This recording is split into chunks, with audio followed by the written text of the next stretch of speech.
Hello, everyone. We are here again this week with a really special guest, with a really special talk, because we are going to talk with Eva Zahrawi, the founder of the Second Half, about a really different topic, but really, really important for everyone, not for only for business, but for every person. Hello, Eva. How are you? Hi, Gemma. How are you? Good. Yes. It's really nice to have you here. I'm really excited about the talk today.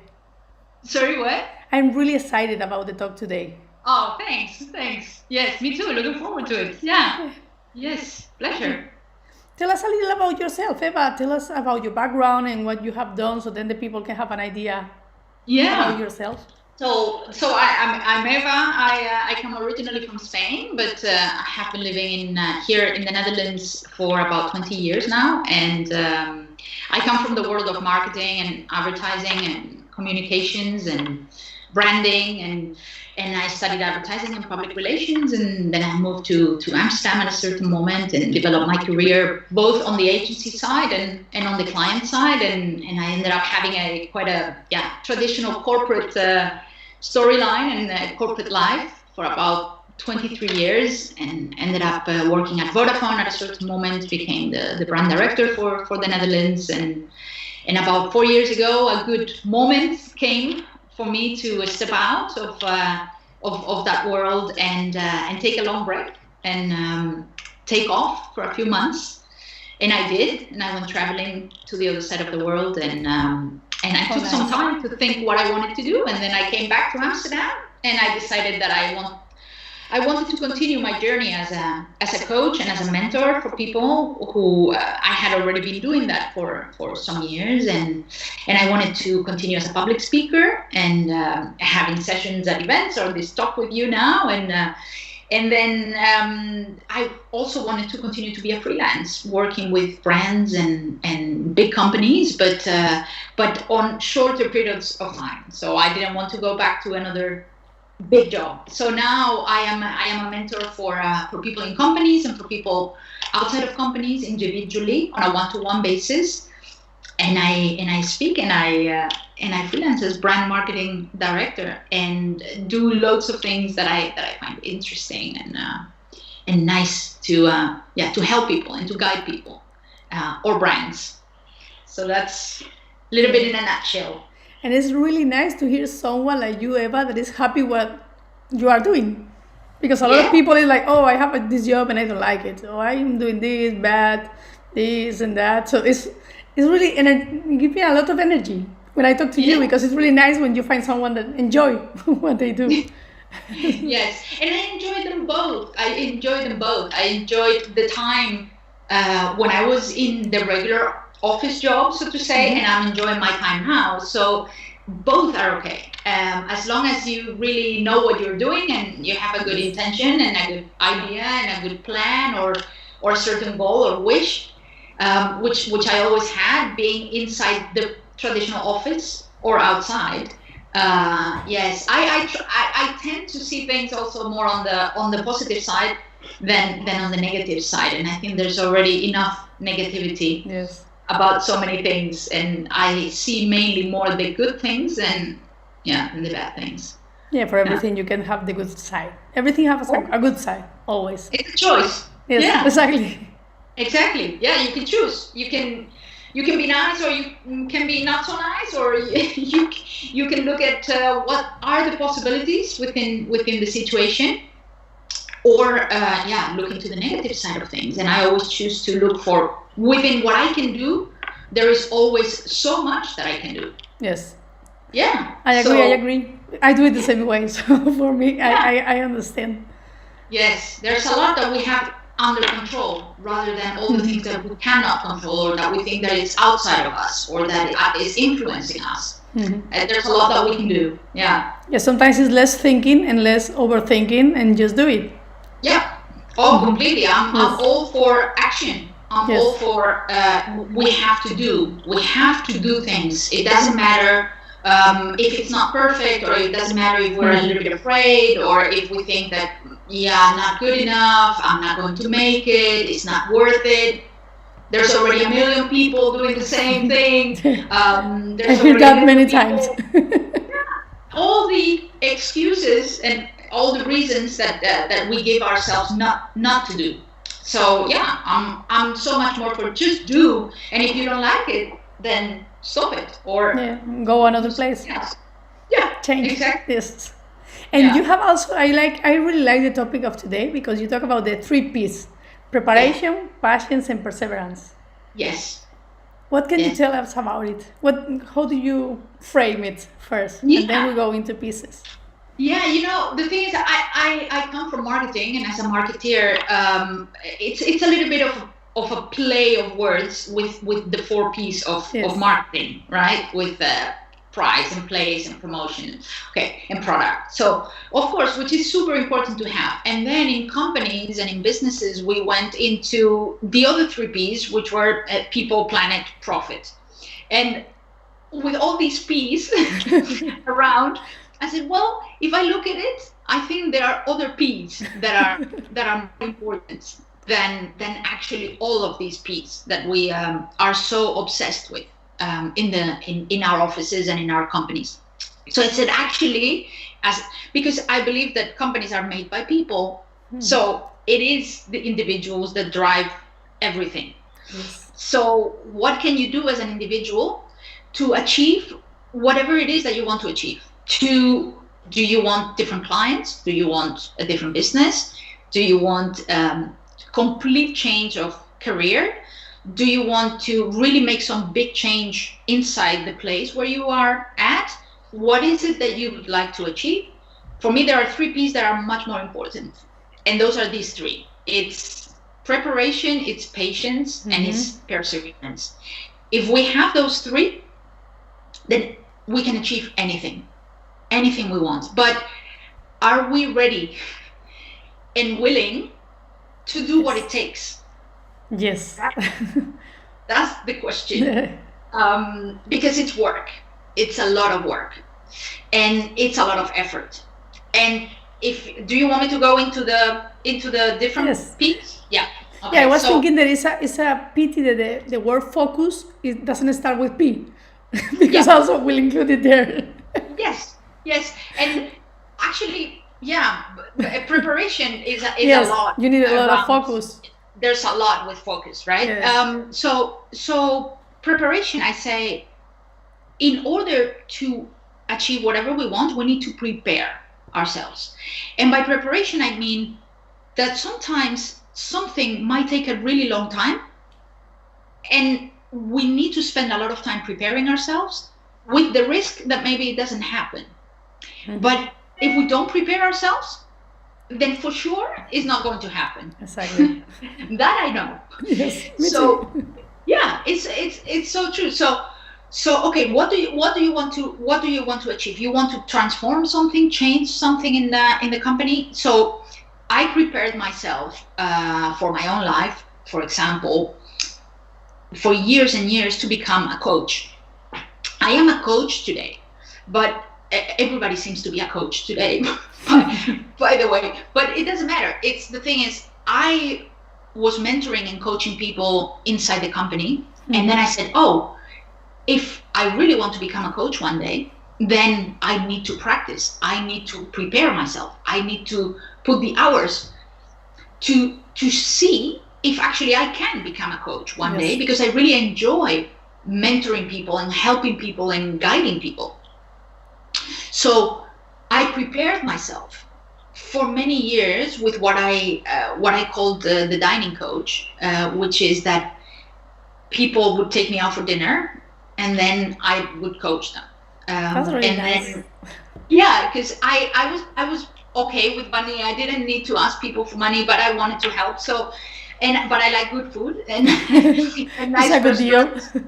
Yeah, so it's a good deal. It's like it's only going to cost you a dinner, which is not that much, and you're going to have me for 3 hours, and I'm going to guide you and I'm going to coach you with your questions. So, and that was on top of a very, very busy job. That's also what I'm trying to tell people, that I didn't need to do that. I could go home and just watch Netflix, but I decided to do that, and then many nights, sometimes 2 nights a week, every week for a long time, I was coaching and mentoring people over dinner. And I would get out at 7 o'clock from work and get on my bike and go to a restaurant and sit for another 3 hours. And I did that for years. And today I am a coach. I am officially a coach as a business. And many people tell me, yeah, but there are so many coaches, but how do you start? How do you find your clients? Or someone who says, yeah, I would love to be a coach because it sounds great to help people. And I'm like, yeah, but it takes a lot of preparation. And I didn't know if I was going to become a coach. That's also the thing. Yeah, you never know. Right? That's true. You can practice a lot and then maybe it's not for you. Exactly. And not become what you want. But the point is, again, going back to seeing the positive. If you enjoy the process of that preparation, because I enjoyed every evening going away, and it was tiring and it was a lot of effort and work, but I enjoyed the process. So I prepared myself for years and years. The same was with public speaking.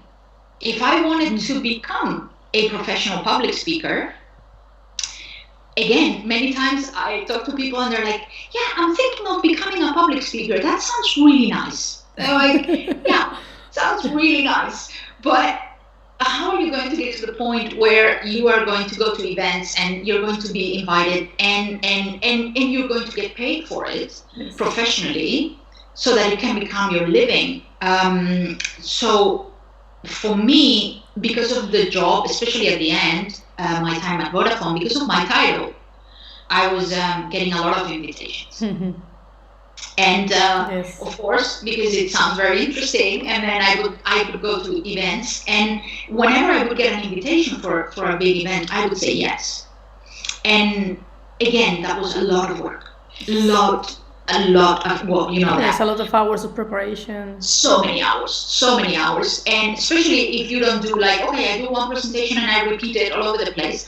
I don't do that. I don't do a one size fits all. So it would be meeting the people that are going to hire you, obviously, then finding out everything, having a session, then making the presentation. Then for me, rehearsing is super important for every talk. Because if I want to come out natural, the best thing you can do is rehearse so much.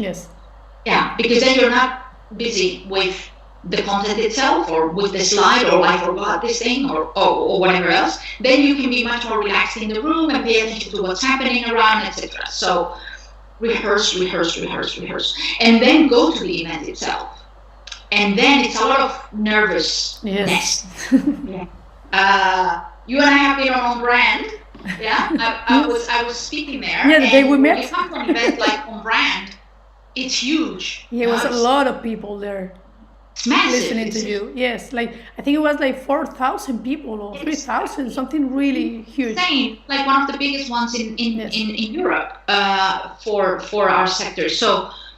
And then you arrive and there's a lot of noise and all the people and all that, and then they have to send you out to the speaker's room, and then you come and then they are miking you up, and you're building up all of this adrenaline, and then you have to go on stage, and then you need to do your thing and then come out and all that. And that's a lot of pressure to put on yourself. But every time I would get an invitation to go to one of these events, I would say yes and practice and get better at it and get the feedback and work on it and just put yourself out there. And now I am a public speaker, but it just doesn't happen from one day to the next. So it's a lot of preparation, but also on a personal level. So when I decided that I was going to step out of my regular corporate job, I went traveling the world for 6 months, and I took off and I went and traveled through a whole number of islands. And I went to Indonesia and Bali, and in Bali in Indonesia, and then Australia, New Zealand, and the Cook Islands in Japan, and it was incredible. And at the time when I was telling people that I was about to do this trip, they were like, "Oh, I wish I could do that. No, I wish I could do what you're about to do, but I don't have the money for it."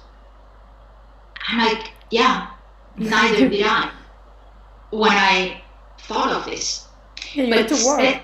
7 years before I went on, 7 years before I went on that trip. And I didn't know when it was going to happen, if it was going to happen, if one day I was going to be able to take 6 months off or whatever. I opened a second bank account and I started saving every single month for 7 years. For the what if. Yes. Yeah, what if? What if I could? What if I could go away? What if I could take this trip? Of course, I'm not going to wake up one day and say, oh, tomorrow I'm going to get on a plane and go away for 6 months. Yeah, you need money for that, obviously. But I prepared. Yeah, of course. But the people see the results. The people say like, wow, you are so lucky. You did it. They don't think about all the things you have to do beforehand to get there. Yes. Yeah, exactly. That's true. So, yeah, it's so nice to be a coach. It's so nice to be a public speaker. Oh, yeah, wow, I wish I could do that, but And that's the point. I say preparation is what if instead of the buts. We say a lot of buts, it's not going to happen. Yeah, but I can do it. Yeah, but I have children. Yeah, but whatever it is. But the thing is that we are just not preparing ourselves for it. Because if you prepare, then if I wouldn't have gone on that trip, then okay, then all that money I would use it for something else. You could do another thing. Yeah. But what if? Why not? I always say, why not? Let's try. Why not? Exactly. What if it could happen? And it happened. My time came and I got on the plane and I left. So, yes, to say that everything is possible, we can achieve anything, but we need to prepare ourselves. And that is what I call preparation on the way up, meaning your next step, your next success, whatever it is that you want to achieve. But we also have to prepare ourselves for on the way down, especially if there are people listening that are thinking about changing careers or going into something else, and they have a big job, for example. We need to prepare ourselves for on the way down, and on the way down doesn't mean worse, but it means that the moment we lose the title, the moment we lose the power, the moment we lose a lot of the access, it's going to be difficult. So if we attach our self-worth to our title, it's very difficult. So we need to mentally prepare ourselves and fill ourselves up with all the things, knowing that the moment you are out of the door, it's all over. Yes. It's all forgotten. No more phone calls, no more invitations, no more VIP passes, no more first class nothing, no more LinkedIn explosion that I can't even keep up with the amount of messages on my LinkedIn. It's all over. Yeah, so and that's even worse because I love the life I have now. So it's not to compare, but it's like you have to prepare yourself for that. Yeah, to know that it's not for you is because of the position. Exactly. It's not about me. Yeah. It's not because they like me. It's because of my title. It's because I have access to a huge budget, because I have a lot of money. So therefore everybody wants me or wants something from me, but it's not me. It's my position and it's my title. So if we are too attached as who we are as a person, more importantly, who am I without that title? Yes. Yeah. Who am I? Then it's very difficult to get out of the wheel if we want to get out of the wheel. But if I never took most of the invitations because I knew that it wasn't because of me. The wine and dine and flying you over on helicopters and whatever, all the things that came my way, which were insane. I hardly accepted anything because I knew it wasn't because of me. So we need to prepare ourselves for on the way up, and we need to prepare ourselves for on the way down, and realize that preparation might take years before something happens, and it might not even happen. True. But enjoy the process. And then if it doesn't happen, be okay with it. You can learn something from the process. For sure. And if we do prepare ourselves, then we are already on the way to make it happen. True. If we don't prepare ourselves at all, it's like we gave up already, right? Yeah. So preparation. And in the office, when I was at work, the same thing. I prepared for years and years with my team and with my advertising agencies to what kind of brand do we want to be? What kind of voice do we want to have? Today we are very commercial, but we want to take it to a different space. What would that sound like? What would that feel like? Yeah, what would that look like? Yeah, it takes time. Loads of time, and I used to work once every couple of weeks with my advertising agencies in secret, dreaming of what this brand could become, what it could be. And we did a lot of work that it could have been down to the garbage, that it could have never seen the light. But I had the belief that if I would put myself to work and to do, one day, potentially, that opportunity would come for me to start transforming things. But I would need to be ready for that. Yes. And I prepared, and I would hold Friday afternoon secret meetings with my agencies, working on where is this brand going. And it took me years, like 2.5 years, to start transforming things. Yeah, but at a certain moment, I had a little bit of a window. I had a little bit of an opportunity. And because I had prepared, I had it almost ready to go. Yeah, that's really good. Yeah, so here it is. And then because usually companies don't understand that you need time to prepare all this. Yeah. Yes. And that actually a very good thing to do is to do like that. Do your regular job for today, for the daily, yeah, and separately or on the side, prepare for the what if, prepare for the future, again, with the risk that it might not happen. But what if it will? Yes. Yeah, what if you do get the opportunity? If you are ready, then you can jump. Yeah, and if you don't try, you don't have it, for sure. Yeah. So then you need to do something. Yeah, that's already. If you don't even try, then when I wish, but and I would love it, but and I hope and this I should know, be forbidden. These words, the vocabulary. It's not going to work. Wishing is for the birthday. Wishing is when you say happy birthday to someone and you wish good things, and that's it. I wish I could, but no, that's already an excuse. That's already like it's not going to happen. Like you don't really believe in what you're doing. But I always have this attitude of what if. So preparation comes together with what if. Yes. Think of what could be and start working towards that, if it happens or not. Yes. And then you will be prepared to jump when the opportunity comes for you. So that's preparation. Then the second one is patience. Patience because we don't have it. Yes, I think this is one of the most difficult ones. Yeah. And now every time more, because we are used to have everything now and fast. Exactly. And now. And people don't want to wait. No.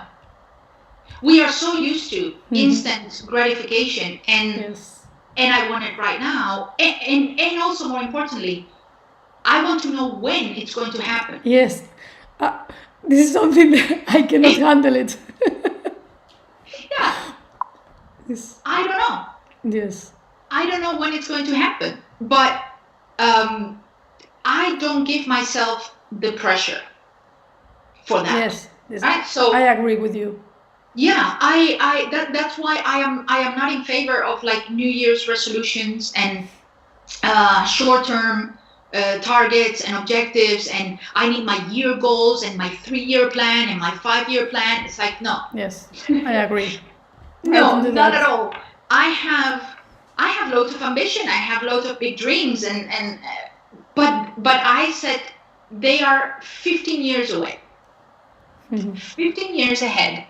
I want to become a voice. I want to become an important voice to help people and to guide people. So when I was 45, a couple of years ago, I said, okay, so the big people that are an important voice in this world, like how old are them?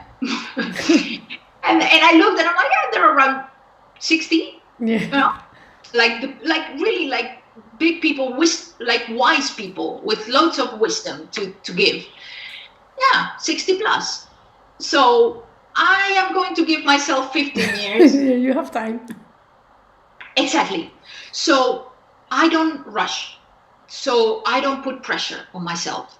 So that I don't have to look at the list of things that nobody asked us to do in the first place, with all those goals and all those New Year resolutions, to realize that we are not really completing a lot of them.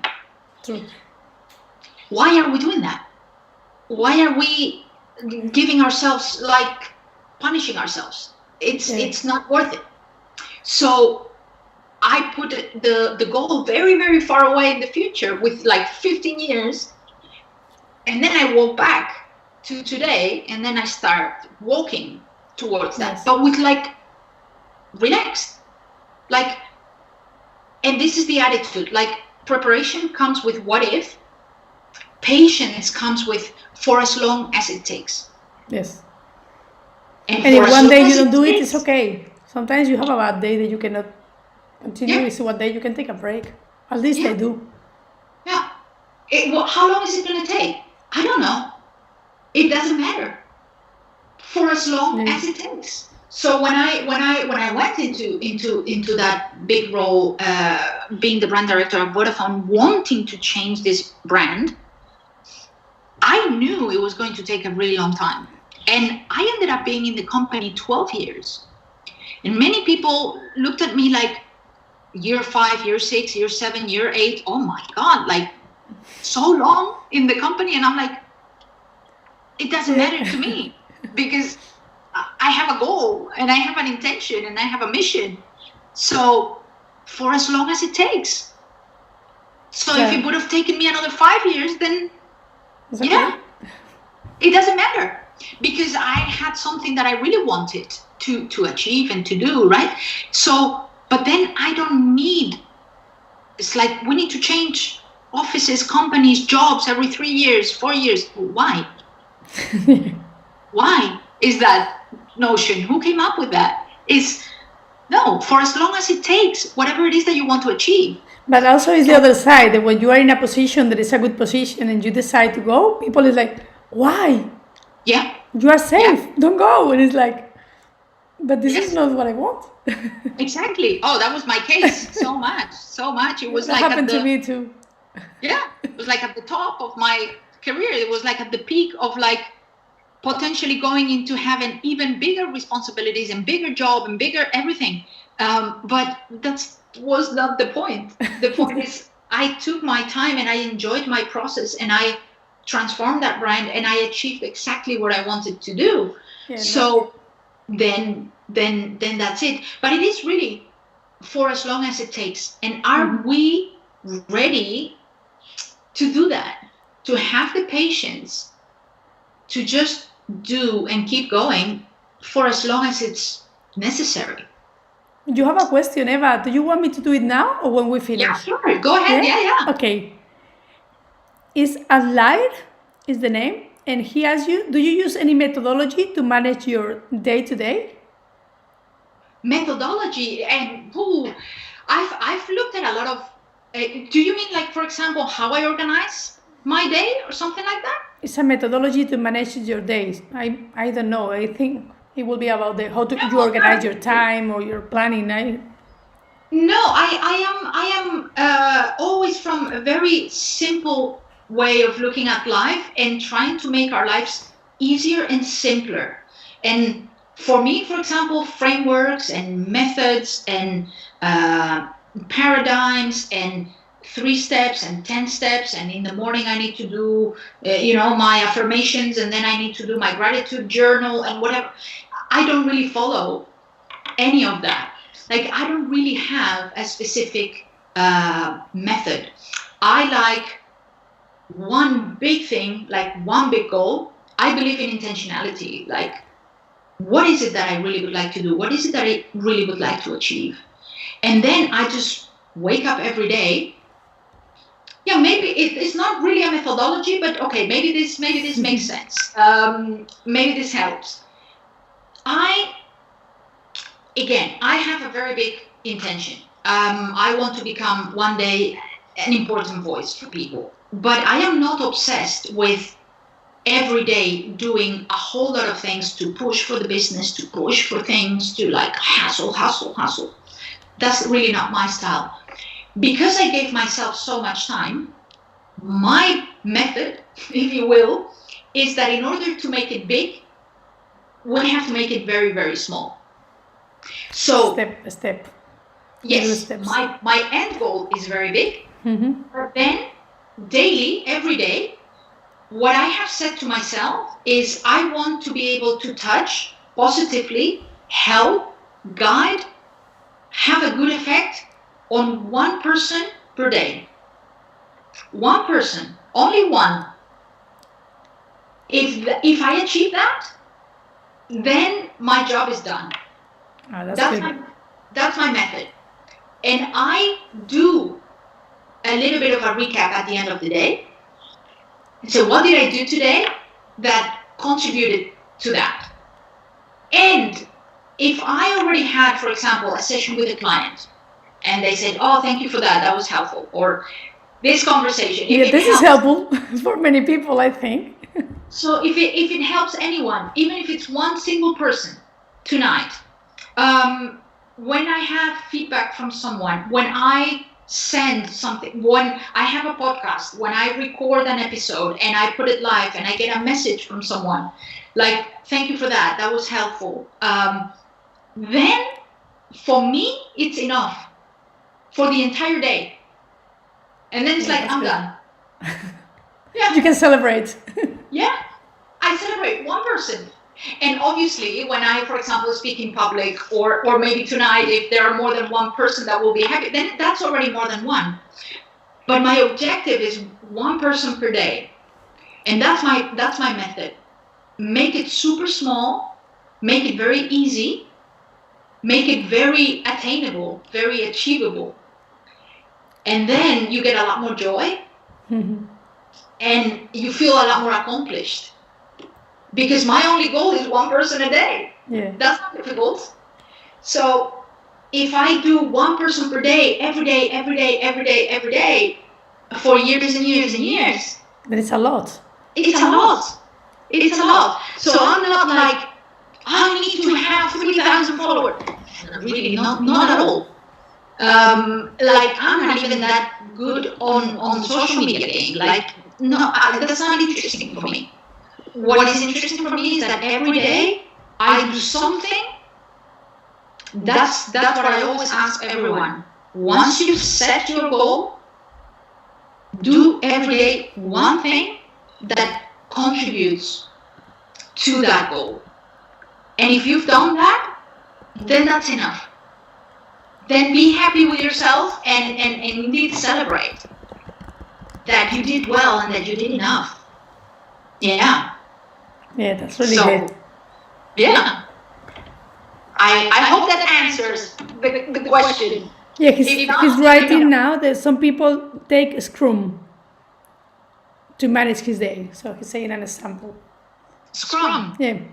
Yeah, it's so funny because I do use Scrum for my private life. Yes. Yeah. So it's so good that people know the methodology. So and actually I talk about it often. So I did take the Scrum methodology and then I applied it to my life.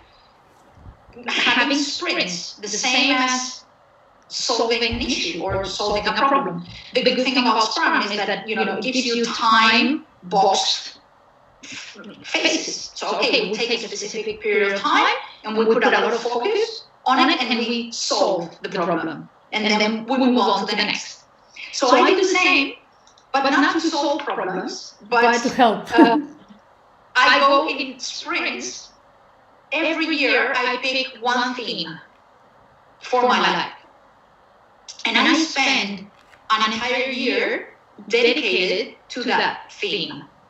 So like Scrum, but instead of short sprints, they're not like weekly or monthly, they're yearly. It's a 12-month sprint.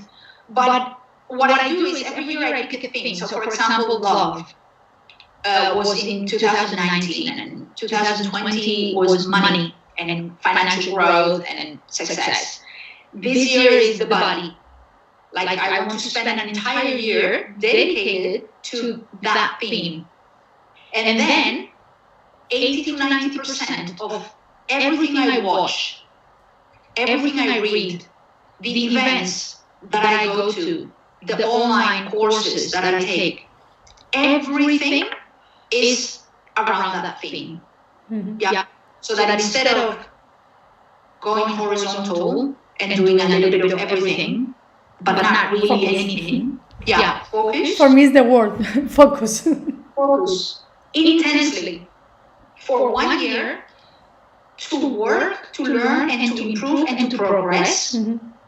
on whatever it is that you'd like to progress. So, because where there is focus, there is energy. Yes. Yeah, and where there is energy, there is traction. So, do you want to improve your business? Do you want to improve your health? Do you want to improve your relationships? Do you want to improve what is it that you would like to improve? Work it like a Scrum. In my case, dedicate an entire year to the theme, going vertical. So you go really, really, really deep. Mhm. So you kind of master the topic by the end of the year. So imagine if every year you do that, with that amount of focus, with that amount of intensity, how much you learn, how much you improve, how much you progress, and how accomplished you feel. And then you touch and fix and work on so many aspects of your life. Yes. Yeah, so yes, I do actually have a methodology, which is Scrum applied to my personal life. Yeah, not to my work, but actually I took it from work and I apply it to my It's private. like, oh, this works. This is for me. Yeah, exactly. Because very often, why don't we look at the good things from work and then apply them to our lives? So I looked at that methodology and I'm like, that's useful. So, but I apply it privately. Yeah. Yeah, for me, life and work goes really together. So I can do it together. I cannot separate. So. For me Yes, as I well. agree. And Yeah. also, we have another question for the same person for online. He asked if you have written any book. He would love to read your books. Oh my gosh. Thank you. Yeah, maybe I put it out in the universe and then it happens because I do have a plan. So far it was a bit private, but yes, I have a premiere. yeah, it's you're one of the few people who knows about this. Yeah. Yes, I do want to. I've been told before, like you should write a book. Okay, and I'd love to. I'd love to write a book, and I have decided that if everything goes well and we can travel again, I want to go to Scotland in September. There's a story behind it because I do feel a little bit like a salmon swimming upstream in my life, and there's a little bit of a story behind it. So I want to go to Scotland, and I want to write a book, and then I want to watch the salmons swimming upstream in their journey. So if everything goes well, I hope to take time in September and finally write a book. So thank you. Now it forces me. We will write the link. Once you have the book, we will put the link in the video. Yes, So yes. you can find it. Yes, I hope so. I really hope so. Yeah, I'd love to do it actually. I will read it too. Yeah, thanks. We can make another video when you have the book to Yeah, promote your book. Yes. Oh man. How much time do we have? Oh, let's talk to perseverance. We are already 40 minutes, Eva. Yeah, exactly. That's why I'm asking. Yeah, okay, let's go to perseverance. Yeah, that one is short. Perseverance is we always have this problem. We start talking. We always have this problem, to call it some way, that we start talking and we lose control of the time. Yeah. Well, perseverance is basically saying it's not about being forced. It's not about being regimented or being very, very strict or very disciplined. I'm not the most disciplined person, actually. Maybe that's why I don't have that many methods or whatever to work with. But it's not about that. But it is about keep going. It's about if you know where you're going, if you have something that you really want to go for. If you have a bad day, it's okay. It's not that important at the end of the day. If then a few days after you have another bad day, it's okay. You come back and you keep going. And you have a conflict with a colleague. Okay, well, then you come back and you keep going. And you have an issue with your boss. Yes, well, you come back and you keep going. And without losing the place where you're going, without losing that end goal, knowing that it is a long haul, that it's going to take time. But if we persevere, if we keep on coming back, and if we keep on going, we don't let go. So yes, we might deviate, we might be thrown off for a while. That's okay. We come back and we keep going and we keep going. And I talk about this. I do have a podcast, and I said to myself, I want to do episodes like once every 2 weeks or so. And sometimes I don't. Like time flies. I don't feel like it. I don't know, whatever the reason is. Sometimes 4 weeks pass. Yeah, it's okay. But I keep coming back. What I don't do is, I'm going to do a podcast and then do 2 episodes and drop it. Mm-hmm. That is what a lot of people do. Let me try this thing, and I have a lot of best intentions, and then I get bored, and then I drop it after 2 months. No, for me, it's like, okay, if I'm going to do something, I don't have to force myself, like, it has to be every day, it has to be every week. No, but you have to keep going. So, persevere, and you will get to whatever you want to get. Because you know where you're going, so it doesn't really matter if the daily sometimes is a little bit tough. Because it's not easy. It's not easy when you have a tough day and another tough day and another tough day. It's like, then people want to quit their jobs. They want to go somewhere else. And it's like, that's not necessarily the issue. Is that we don't really have an intention. We don't really know where we're going. So a bad day, another bad day, another bad day. Yeah, that's nightmare. Mm-hmm. But if you do have that one thing you want to go for as long as it takes, and you prepare for it, and you persevere, then anything is possible. Yeah, sometimes you have 10 steps to go there, and 3 are not nice, but you have to do it. Yeah. Yes. And knowing that it's okay, because you have a bigger picture that you put for yourself. So the little setbacks and the little issues that happen daily, it's okay. Put it back into perspective. Yes. And then show up next day and just keep walking the line. Like, okay, but there is a line, so just come back to the line and keep walking it. And it will take you there, for sure. Yeah. I will ask you many questions, Eva, many questions, Yes. But I think we have to finish. Yeah. So if you have to say like some tips or some things, how the people can start when the people they are lost and they don't know what to do or how to start, and they love what you say, but they say, okay, how can I start tomorrow? Yeah. Well, actually, what I say first and foremost is you need to find out what your gifts are, what your talents are. Yeah, important. Because if you know what your talents are, and if you know what your gifts are, and what you're good at, and you start working towards that, then everything is going to be a lot more enjoyable, and you're going to be at your best. But again, going back to even the most important thing is to create time to simply be able to listen and to realize what your gifts are. So if we are running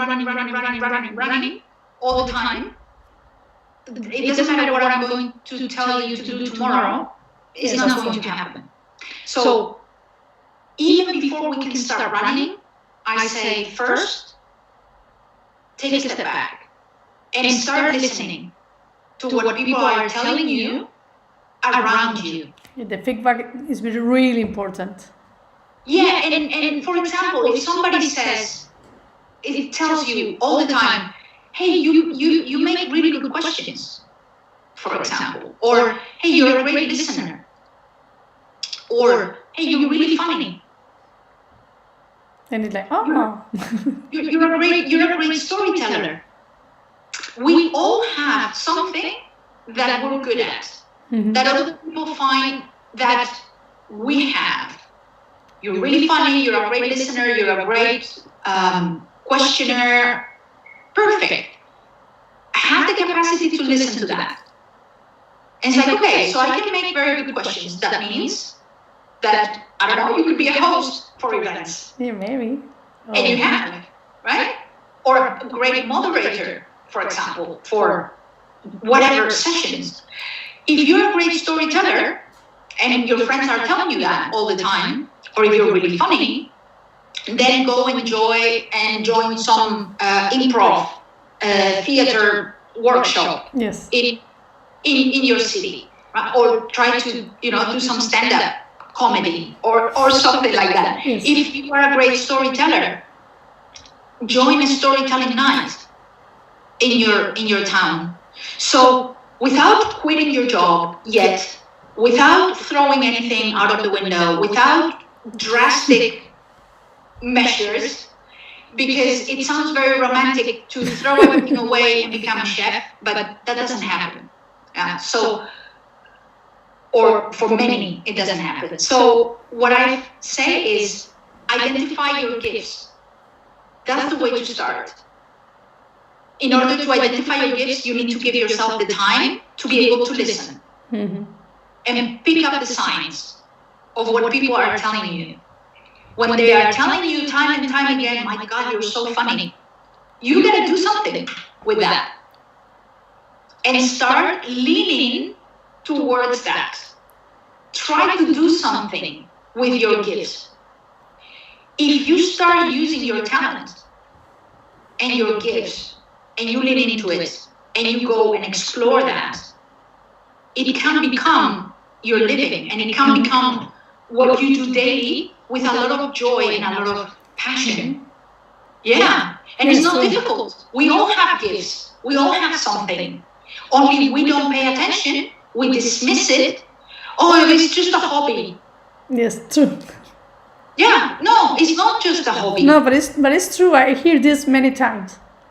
Yeah. Oh, I wish, but it's just a hobby. Like so dismissed. Like, man, we don't. No. If you're a great cook, if you're a great you knit.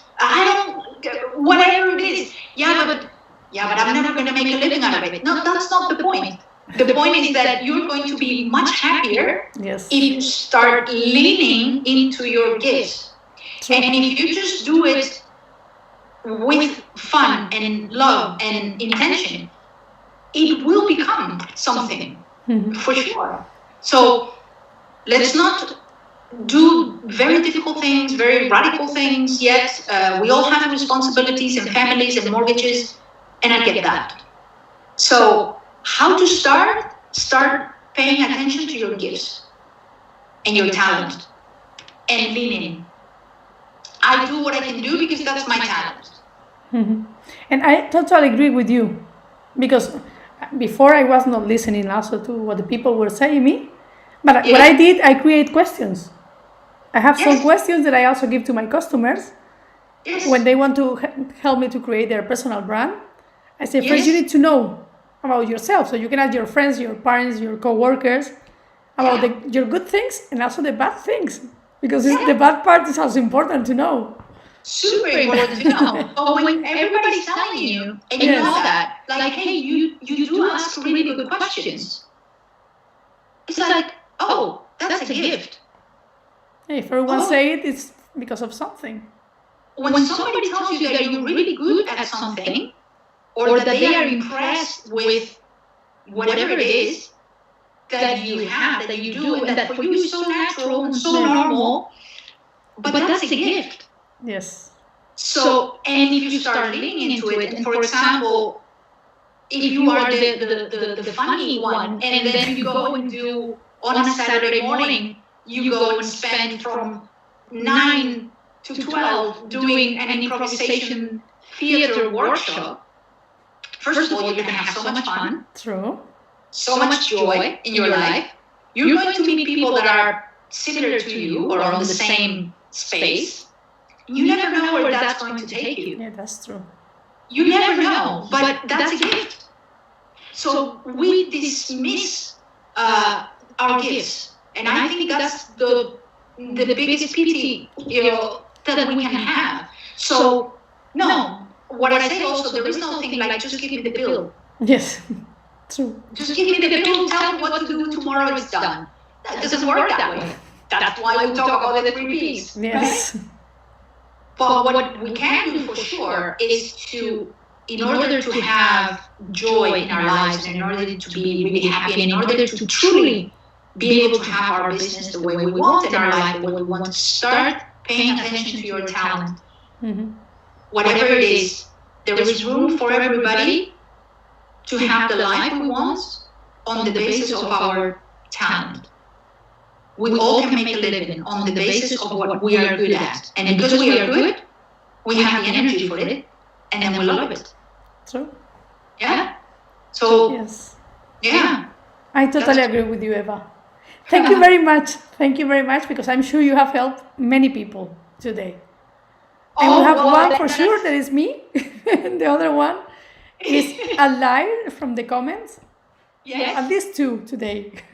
Well, that's already, you see, that's already done for today. That's already my job is done, and I'm so happy and love it, and grateful and thankful to be here. So thank you very much, Eva. Thank you for having me. We'll see you again with your book. Now I need to do it. Yeah. So I hope so. Yeah. All right. Thanks. Okay, so thank you. And see you soon. Take care. Bye. Bye.